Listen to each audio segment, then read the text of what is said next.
All right. Well, welcome to the weekly coaches show. I'm Todd Robinson, along with Coach Will Compton of the Hutto Hippos. It is, we are now 80% through the regular season. Has it just flown by? It has. It has. It's gone quick. Seems like, literally just yesterday we were getting rolling in summer strength and conditioning and, obviously in the football season. So, yeah, it's gone pretty fast. It's amazing. Somebody told me, I'm going to mention this to you.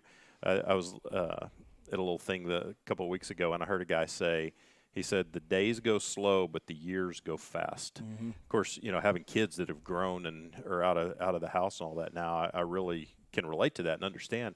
But I think even seasons go fast, right? The days sometimes go slow, but, man, seasons go fast. You look back and it's like, dang, it was 105 degrees and all of that just, seems like yesterday, and here we are. I mean, we got 2 games to play regular season, and obviously we're hoping for some playoff games, but it just flies by. And Yeah, it does. I don't know if do you measure things kind of in life in terms of seasons like, oh, that was the football season of, 2018 and those kind of things? Yeah, we do. Kind of in our family and stuff like that. Oh, remember the 2012 season or the 2011 season? And so it's just always related into what football season we were in or what sport we're in at that time.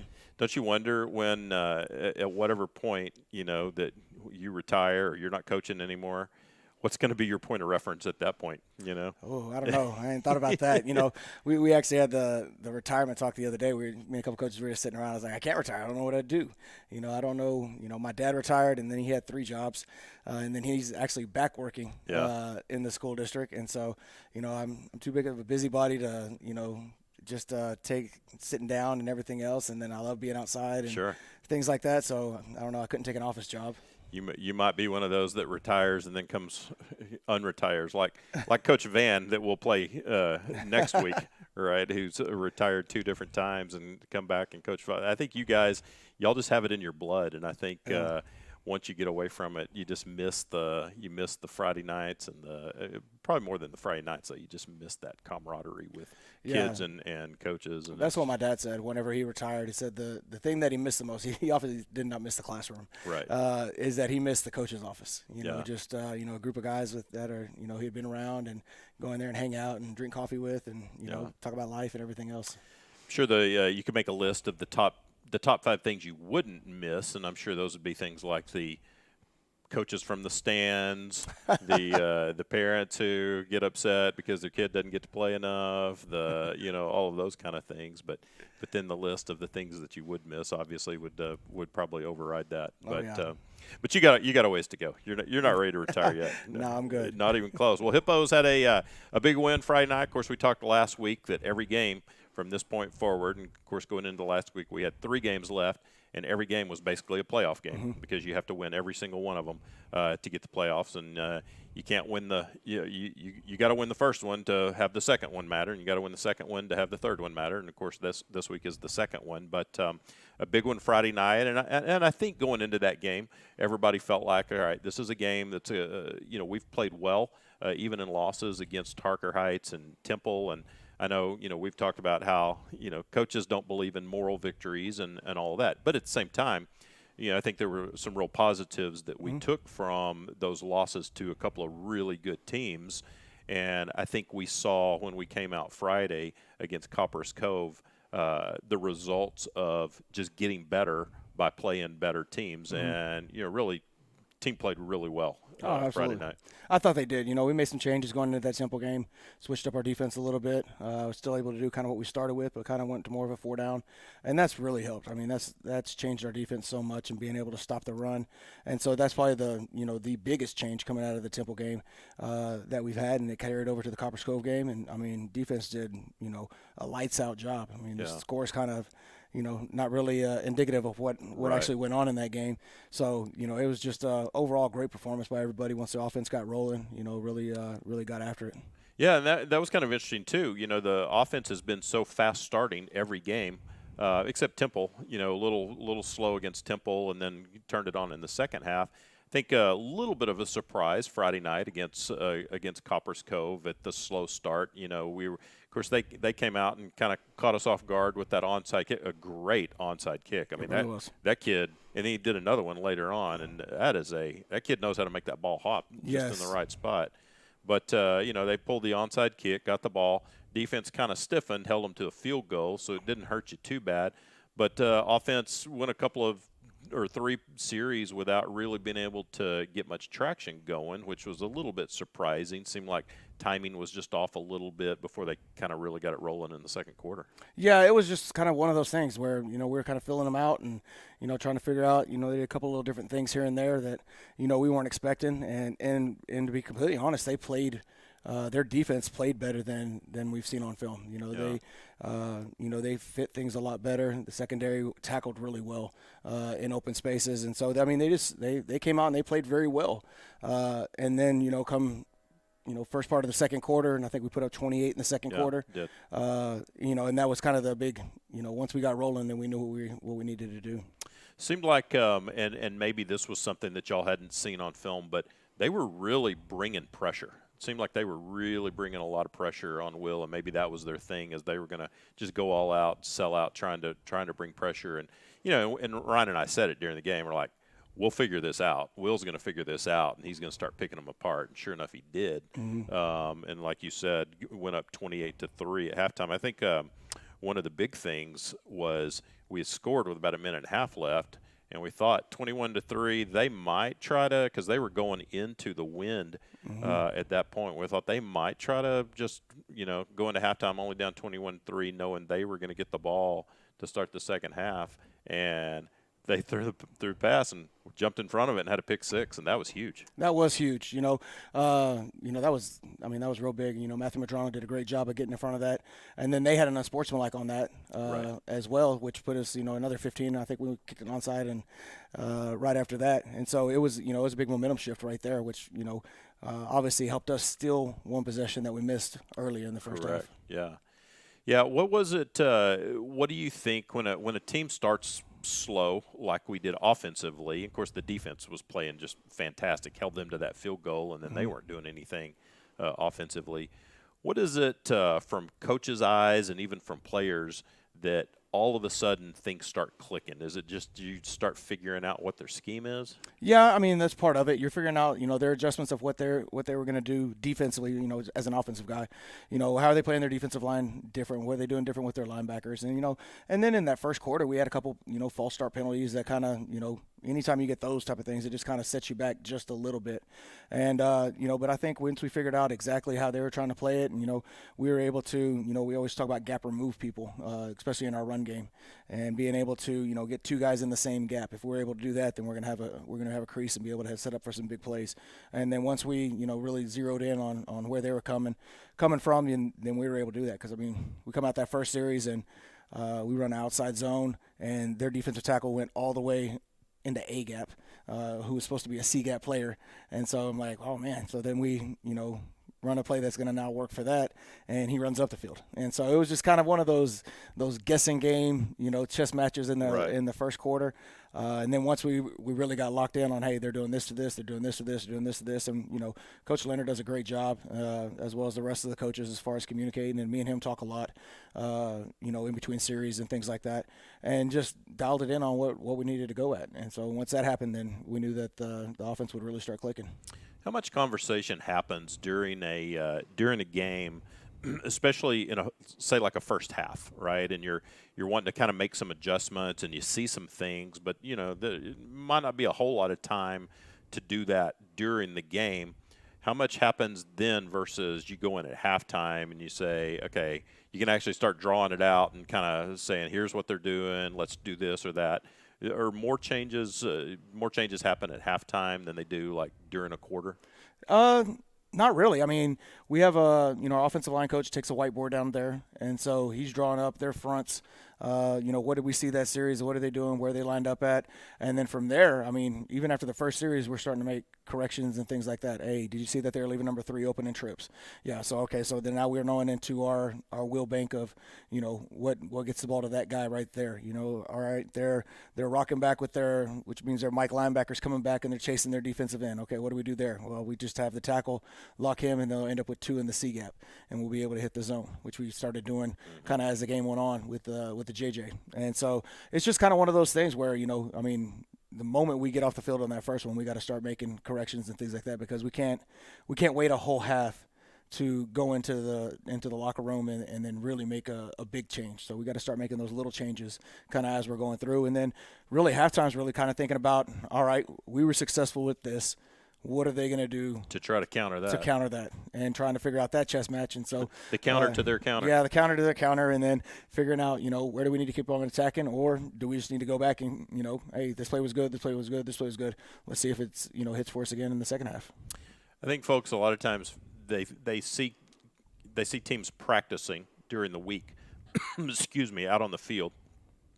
And I think what people don't see is a lot of the whiteboard stuff that goes on right inside and drawing stuff and really getting kids to understand things conceptually and kind of using their minds. Talk a little bit about that, about how much time is spent like actually in the classroom, if you will. No, it's big for us, So obviously we work during the weekends, we've talked about before, and we have an offensive scouting report, defensive scouting report, and a special teams, which has changed from back when, when I first started coaching, and you just had something that was written up on a wall and taped on the wall as you came in to see it, or a packet that you handed out to somebody.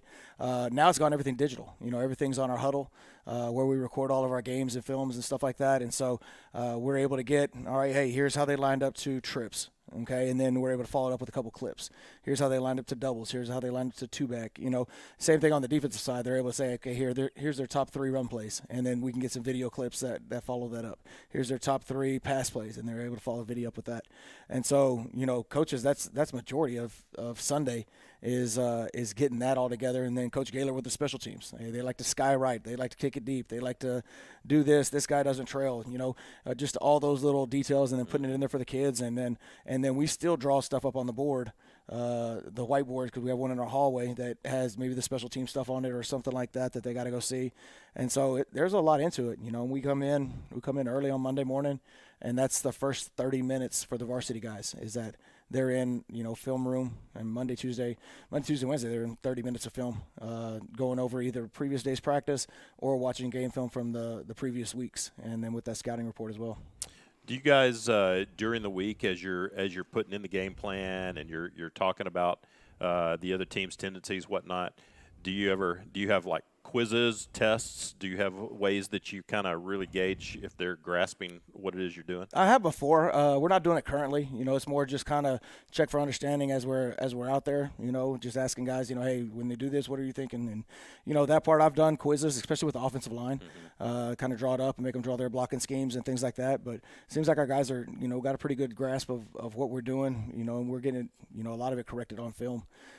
Being able to come in and watch that as much as the way we are. Talk a little bit about the importance of scout team, and you've got kids, your own kids, who might be the kids that don't get to play as much. But how important is it to have those kids on the team? Because during practice during the week, they have to basically try to simulate what another team is doing. Yeah, it's we use our JV a lot for our scout team, and which a lot of people in the state do. But what we do is while we're having those film sessions with the varsity, is the JV gets to come out and they get to work team, and so that's their kind of team period to where they're able to get what they need to get in for the week, and then they still go through individual drills with us, and then they serve as the scout teams from there. The thing I like about it, and it's super important, to try to get a look. The only week you're not going to get a look is when you play Liberty Hill. Right. There's no way to replicate that. Is that, now those guys who are JV guys, that, maybe we're looking at to bump up, they're going against the starting varsity offense. Mm-hmm. And so you get to see, this guy right here, hey, man, this guy's really coming off the ball, or this linebacker is really flying around. Then that when there's a chance that you need to do something, there's the guy that you bring up, and that's what, we're looking at right now. We're looking at, come playoffs, obviously going to bring up a couple guys, once we clinch and get ready to head into the playoffs. And so, we're going to be looking at those guys that, gave us a great look on scout team. Those ones that were willing to get out there, especially your running backs. Your running backs get beat up, behind, that offensive line in there. And so, those guys that have given us consistent looks all throughout the year, those are going to be the guys that get to come and dress out with us. That's their reward, is they get to dress out and absolutely be a part of the whole playoff experience. Absolutely. And so that's the rewarding part of it, but it's super, super important. And we do some good on good where we go against each other, varsity offense, varsity defense, and in some controlled settings, just so we can get a speed look of something similar. I would think for those JV guys running scout team, that would be sometimes a little confusing because you're asking them, especially on offense, maybe to do something that is not the norm of what you guys are normally coaching your own team to do, right? And now you're asking them to. It's really not. It's really not as bad offensively if you can translate it to the offensive line. And so, whether it be a GT pull or if it's a zone or if it's an outside zone or if it's a power type play, we're able to, we sit down in the office and we translate, how our defense calls it into our offensive terminology so that, Coach Albert, who runs our offensive scout team for the defense, he's able to say, hey, we're going to run Red Rocky right here. And now our kids know, oh, okay, it's Red Rocky. Maybe not exactly what they're doing, Red Rocky, and then, hey, run a bubble over here. And so, we're able to kind of tag it and do things to make it a little bit easier for the kids that, now they're not having to go look at a card and then, they run up there and then now the guy's not where he was in the card and so he doesn't know where to block. And so, we've tried to change that terminology a little bit to where kids are understanding that in our offense, and then here you go. That's how you set it up. What are some of your rules for scout team? Obviously, you can't hit the quarterback, right? Scout team defense can't hit Will.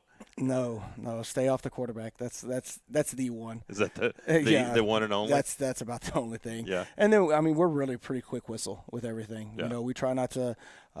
We don't like them slinging when they get a hold of somebody. And then really probably the big one for the running backs. I don't like them getting dragged down from behind. Yeah.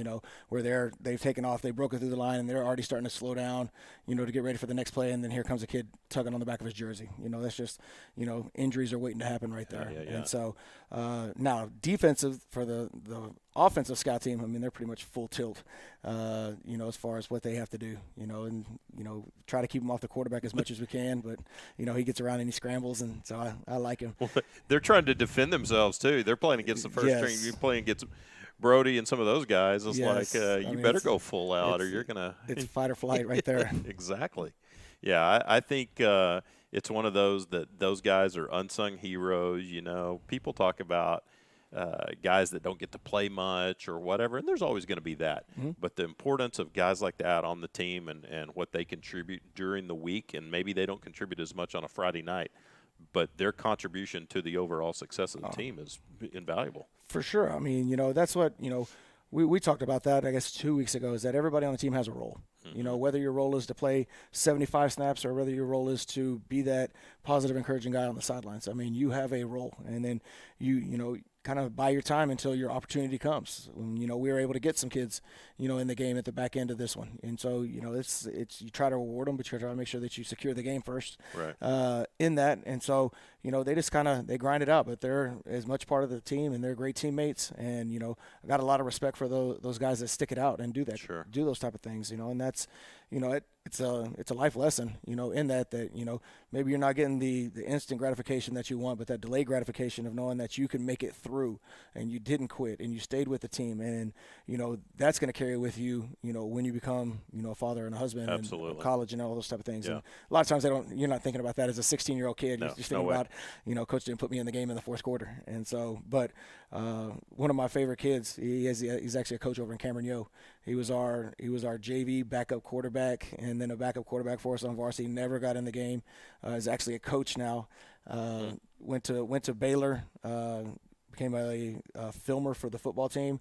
Got his accounting degree, double majored in accounting and mathematics, and decided he wanted to be a coach just because of he liked being a part of that group and those relationships. And so whether or not it wasn't about how much you got on the field, it was about being a part of something and being made that you feel special. Being part of the team, knowing you made a contribution, because that, like you said, that's in life. That's what you're going to be asked to do in society, right? In your job and whatever it is in your community. We want everybody to be part of those things, and nobody's on an island and trying to fly solo. Probably Friday night was probably the most windy game that we've had so far. Pretty strong wind blowing out of the south, and I got to give a shout out, or you do. You were without Tim Hollenbeck, our regular kicker, Friday night, and Gabe Soto stepped in and did a great job. Yeah, man, I love Sordo. He comes up here every morning, and kickers. We've talked about kickers before. They're different Goofy. guys. They're different guys, and so Gabriel's no different. And so, but he did. I had all the faith in the world in him, and so I've seen him. He comes out here. He works with Tim. I've seen him in some of our JV games, and pregame. He looked good. He was good from 45ish. Yeah. And punts were looking good, and then got out there with seemed like we scored when we had the wind at our back, and was able to hammer on the kickoffs. Like 4 of them, I think, out of the end zone. Yeah, absolutely. And we got like 4 guys back on our kickoff team, and getting a couple more back this week, and so it's even better. That gives us confidence whenever we have, more of our regular guys that are on those teams, to be able to kick it deep and be able to cover on it. Well, and to have that, to know you've got that backup kicker, because a lot of high schools don't even have the luxury of a one good kicker. Mm-hmm. You got 2 of them. Yeah. And, I think the way he was kicking the ball and then, like you said, also punting, some of his punts were fantastic. He doesn't seem to be quite the running threat that Tim is to take the ball and take off on a 4th down run. No, I'm probably not going to give him the green light to go whenever he wants. But no, he did a great job, and then, just super proud of the kid. Yeah. He's been coming up and it's tough for kickers, man. You have to be here at 6:45 like everybody else, and 7:15, going into meetings and things like that. And then, then you got to use maybe 10, 15 yards of the field that nobody's on while they're there to work on some stuff. And so, hats off to those guys. And so it was definitely a luxury, and he did a great job. Well, a lot of times those guys now talk about kind of being on an island or flying solo. They're not on an island, but they sometimes are a little alone, right? Is when everything else is going on. They're kind of overdoing doing their kicking thing. Yeah. But man, they can sure be heroes, as we've absolutely. seen from Tim, and of course they play a big part in the success of a game, not just on extra points and not just on field goals, but on kickoffs. And it was nice to see him really booming the ball. I'd seen Coach Gaylor before the game when we were down on the field, and I just said, hey, what's his range, or what can he? He's like, hey, with this win, he can kick it from 50. Yeah. So it was fun to see that. Did it? Going into the game, we talked last week about it being basically a playoff game. This was playoff game number 1. Did it have a little more of that feel where the kids a little more amped up, knowing, hey, this is at this point we're do or die? Yeah, I think the kids they did a great job in preparation in the week. And then, as far as pregame wise and things like that, they were locked in. They were focused on what we needed to do and stayed locked in on the sidelines. And so, they truly took to heart as far as, making it a playoff mentality and understanding that, we have to win. And, and that's in every possession. And so defense, again, played lights out. And so, it really helped us out. Kind of later in the second half, you had a really good lead and still had most of our starters in there still kind of going at it. Was part of that what we talked about a couple of weeks ago on that point differential thing that you really have to think about?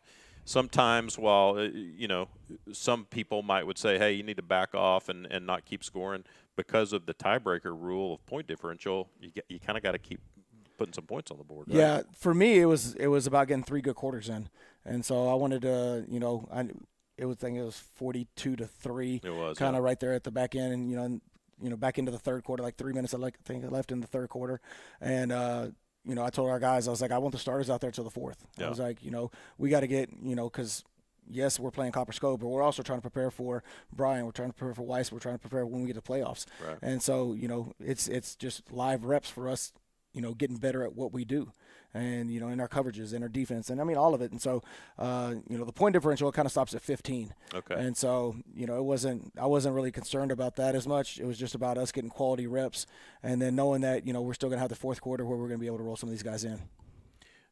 It started getting a little closer to 15 there towards the end. Yeah. I think it ultimately ended up being 18.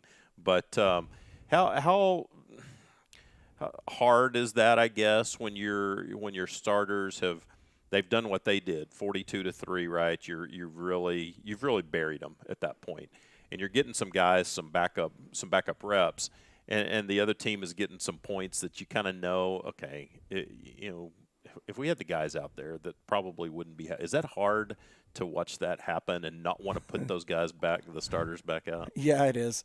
As competitive as I am, Right. it's extremely hard. But you also have to understand that those guys need an opportunity to go out there and compete. And that's the catch-22 on that. We had our guys still locked in on the sidelines, knowing that, because I think there was a series in there in the fourth quarter that we did roll the first offense back out there. Yeah. To get us out of, we were backed up down here, scoreboard end. Yep. We rolled out with the first offense and then got it down to about the 50, and then we rolled some other guys kind of back in there and kind of stalled out or something right there and there. But it's good that those guys stayed locked in to be able to come out there and execute. Well, and those other guys need playing time, because this year's backup in some places is next year's starters. Right? Yeah, I mean, it's not necessarily this year's backup, man. It could be this week's backup. The way that it's went. We always talk to our players about you're one play away. And that's been the case in a lot of situations this year, with bangs and bruises and, taking out four, your helmet comes off. All right. So the next guy better be ready to go out there and make sure they make the most of that one play, whether that's the only play they play the whole game, because that play could be a touchdown play or something like that if you're not locked in. And so, it's good to get those guys, full series reps and things like that. Just excited to see them. How much do you really tell the starters, hey, when you're done and you're coming out and we're going to let these guys play? How important is it for those guys to stay engaged and encouraging the guys that are out there on the field, even though their night might be done, but the others have been encouraging them the whole night, so they need to stay and do the same thing. Yeah, our entire team got a very good lesson on that one come San Marcos week, and so they've that one stuck with them all the way through, because I'm big on that. Yeah. I think it's now it's come to the time to where some of those guys are able to get out there and get some quality playing time. We need to be what they were for us. We need to be locked in. We need to be encouraging them. It's not time to, turn around and get pictures with, in the stands and things like that. Does that stuff happen? Absolutely it does. Yeah. And we just try to correct it and we try to get them back out there. But I think it's awesome, when, your kids are getting excited whenever, maybe the second guy gets out there and gets a big run and, you got the kids cheering for him, or gets a big hit, I mean, all the kids jumping up and down when Cashin almost got that interception in the end zone. That just tells me that, they're locked in and they're excited to see him be successful. That's awesome. Talk a little bit about I think last week we were talking about the scouts, the different college scouts that were there, just watching. Who are some of our guys that are getting some good looks from some schools right now, seniors especially? It's a variety of them right now. As far as in the senior class, Kenny Settles has got a couple of small school offers. He's doing a great job over there on the defensive side. You also have I'm drawing blanks right now. JJ with the Banks Air Force Academy, right? Yeah, JJ's got the Air Force commit. Gary actually just went to the Naval Academy for track. He has a track offer, and so which is really cool. So he went up there for the weekend on his official visit.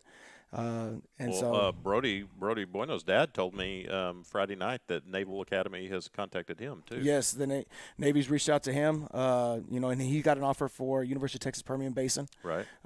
He's got that offer in there, and you're just getting like some kind of hits and misses on some different guys here and there. You get a lot of our guys are still young, with Will and Alex and Honeycutt. Parkinson, he's scheduled a visit to Midwestern State. Mm-hmm. And so, which, I mean, he's come on with, 40 tackles in the last two games. Playing lights out, and so he's the changes really helped him make some plays. And that's going to open up some eyes, but a lot of the Division II schools won't really get out into it until kind of after the season's over with, because it's that trickle-down effect that we kind of talked about. They're going to see what's Division I, what's out on the free agent market, so to speak, and then now let's go into the high schools. And so, I expect, with this class right here to have 5 or 6 kids. Seems like certainly Kenny, the way he's been playing, I got to think that he's got some more offers coming his way. Yeah, Parkinson has just been lights out. The way that guy chases guys down from behind, coming around that end is amazing. No, he's done a great job, and that's our chase technique that we've been working on. And I mean, he's got a high motor, and so you have to account for him now, and so it's going to be interesting to see how these next couple teams, account for him being down there on the line of scrimmage. And it's, just to be clear, as far as Will Hammond, nobody else needs to be recruiting him. He's already been offered. He's already been offered, and at Tech, and he doesn't need to think about anybody else. Yeah, he went to Oklahoma State this past weekend. He went to BYU the weekend before. I mean, I know. the life of a recruit where you get to go to all these games for free. I know. Well, and I know, and BYU is actually that's an important school in their family, I think. It is. So yeah, obviously, I'm going to be excited for him wherever he ends up. But he'll look good with a double T on his helmet. Just saying. Hey, as we kind of look to, obviously you got to take them a game at a time, but you also have to kind of look ahead for playoff possibilities. Is there any chance that we could host based on what's happening in the district that we would be playing against? No, I don't believe so. I'd have to go back and really, really look at it, but I believe it would be, we'll go in as the 2 seed in the big school. Okay. I know a couple of weeks ago we were looking at it, and there was that chance based on sizes and all that we could have hosted maybe like Waxahachie or somebody like that. I think there's like one in there but I think it's highly unlikely. Pretty remote. Yeah, it all depends on a couple games here and there, and so but I think we'd lose out to being that guy on a tiebreaker, but there's still a possibility that we could be. So the way it stands right now, we're after the win Friday night, 4-4 overall, 1-3 in district play. Bryan, who we play this Friday, is 2-2. So beat them, and we're both 2-3. Weiss, I believe, is 2-2. Mm-hmm. Also, they play Midway, and then they have us. So, like we said last week, we win, we're in. If we lose one of those, we're out. So this one really becomes playoff game number 2. It does. Right? It does. Against Bryan. Kind of the way I think it's broke down, the way I did it the other day, and I could be wrong, is that if we beat Bryan by 15, then we are in. Because then we would be 2-4, 2-3 right there. With that 4th game, I think Weiss is probably going to beat Midway, which is going to put them 2-4. Bryan finishes 2-4, and then we'd all be in a 3-way tie together, 15 positive points, and then we would have the head-to-head over them. If something was happening in that Weiss game, which we would still be able to get in. But I think if we get 15 win by 15 on Friday night, I'm pretty sure we're in. No matter what happens against Weiss? No matter what happens against Weiss, because Weiss could end up going to 3. We'd be in a 3-way tie. Okay. Because Bryan beat Midway by 30. Right. That's right. And so, then we'd have the head-to-head with them and then tied on positive points, and then back to the head-to-head. And okay. That would be us. Okay. And then, and then if we win out the 2 spots like we're planning on doing, so we get a little head of steam going into the playoffs, we'll finish 3-3. We'll be 3-3 and sitting in a good spot. Right. And again, not to put the cart before the horse, because you got to take care of the one this week. But at the same time, you do, for planning purposes, you kind of have to be looking ahead, and some of that, not just planning, but scouting as well. Yeah, all of that stuff, and then figuring out your, what day you're going to play and what, if we're going to the Metroplex, the charter bus in it, and, getting all that stuff set up, and, just kind of, there's a lot of things to get worked out over the next 2 weeks, because we're fully planning on winning the next 2. Talk a little bit about the scouting report for the Vikings. I know we're kind of going back to your old stomping grounds, aren't we? Yes. This one's means a little more. This one is a little personal. Yeah. I told the kids that this one's personal for me. When I was at Rudder for 3 years as a head coach, and Rudder opened up I think 2007, and it was just kind of the little brother of Bryan High, and that's how it was perceived and everything else. And my personality does not allow me to be a little brother or the step brother or anything like that. And so, we did a lot of things inside of our culture to really make our kids proud of where they were going to school. And so, which didn't always agree with Bryan High. And so, it is a little personal. My parents still live there. My dad was on our staff, and then he retired. And, they still live there. And, I mean, just – the assistant athletic director was my former head coach when I was at Oak Ridge, and John Tyler and Derek Rush, and so which he's one of my best friends. Yeah. My former OC is on their staff, as their assistant OC and running backs coach. And so just a lot of ties. A lot of connections. Yeah, a lot of connections and ties in there. And so it's personal for me. I want to go down there and I want to put a good product on the field and show that, the Hippos are the better team. What can we expect from Brian? Looks like, based on what I'm seeing, they run the ball well. They do. They have a couple good running backs, that they roll through back there. They got a freshman. It's pretty electric. They just got their quarterback back last week full time. He had some kind of injury, and so he was out at quarterback and then played a little bit of secondary, and then is now back full time at quarterback. They got a wide receiver that is really good. He's actually committed to Tech as a safety, but plays wide receiver all the time. And so he's a really good player. He's one that you don't want to get in a one-on-one situation. Right. He's a taller, lanky kid, and so really gonna make sure that we stop that. And then humongous offensive line, just like it seems like everybody else in our district. No kidding. Just a big offensive line, and so we're definitely gonna have our stuff cut out for us up front. Defensively. Brian's the number 2 offense in the district, just right behind us. Right. And so defensively, Mike linebacker is really good, number 8. He flies around to the football very well. They've had some changes in their secondary, and so they're kind of mix matching some guys here and there from the films that we've watched. But I think they'll play us, pretty conservative on the back end and not let it, we'll try to find his rhythm and sit there and throw deep balls all game and, make us, check it out. A lot of what Cove did. Cove made us throw more underneath stuff than what we have in the past. And so, just kind of, dinking and dunking and take what they give us. Well, and you have a lot of playmakers that even if you get that ball underneath, they're going to be able to get that ball and do some things with it. And Absolutely. Then do that enough times and you start bringing those guys up and then you can go over the top on them. Absolutely. Have you seen what the weather's supposed to be like Friday night? Is it supposed to be okay? You know how weather changes. It's might be a little cold for your blood. Yeah, a little cold for me. No, I think it should be okay. I'm hoping that this front kind of blows through. I know I looked yesterday. Here there was a chance for rain, and usually when it rains here, it rains there. Yeah. So hopefully the rain stays away. It'll probably be a little bit windy. Fronts coming in and are leaving, and but going to be a great night for football. Yeah, you got a little dose of that. You got a little dose of cold wind this morning at practice, didn't you? Oh yeah, it's cold. Wind was blowing but I'm 30, glad. 40 I'm miles glad. An hour. Yeah, I'm glad we practice here instead of at the freshman campus because the NGC, the wind out there, it is wide open field out there. Man, that is the windiest place. I feel like I'm back in West Texas out there. It was really blowing, but it's good for those guys. I meant to say, it seemed like.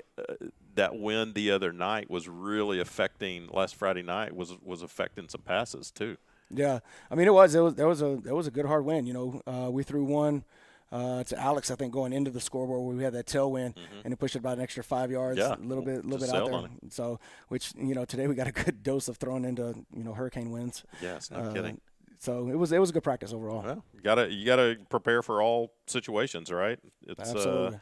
Because you know what it's going to be like. I did mention during the game Friday night that Merrill Green Stadium, and Bryan is not any place that's new to us. I mean, we've been there. Seems like a number of times, whether we were playing Bryan or whether we were there for playoff games. But now maybe some of these kids probably haven't played there, but. As far as Hippo fans and all that, we've been there a lot of times. Oh yeah, I love Merrill Green's. It's a great stadium. It's got a nice setup. They redid their press box. Not near what we have here. No. But it's a nice setup. It's a good stadium, and it's a great atmosphere. The Bryan Vikings they're a proud group as well, and so they'll have a good crowd out there. So looking forward to turning the green orange. I like that. Turning the green orange. We need some folks. We need a good following from our Hippo fans Friday night to be there at Merrill Green Stadium. It's an hour and a half drive over there to Bryan. So make that drive and support the Hippos because hey, and then the kids have next Monday and Tuesday off of school. So it's a big weekend. Halloween weekend. I was thinking you should. You got any plans to show up Monday morning at practice in some funny costume or something? No. Just to you're not a costume. I'm not a costume guy. I'm not either. Plus, I'll be more worried about Weiss than a costume, and I'll just end up getting angry. Your costumes are just going to be all your bundled up Eskimo suit. Exactly. If it's 60 degrees, then you're freezing. Yep, I am. It's no lie. All right. Well, we look forward to a great game Friday night. Hippos need to win this one. Again, it's a kind of one of those must-win situations that we'll call it playoff game number 2. They've already got one under their belt, and we'll look for that second playoff win, quote, playoff win Friday night against the Vikings, and then that'll set up for a big game, the final regular season game against Weiss the following Friday. So we hope folks will make it out to Bryan to join us at the game. If you can't, you can watch it live on watchthehippos.com. And we will be back next Tuesday with Coach to talk about that one. Have a great week, everybody.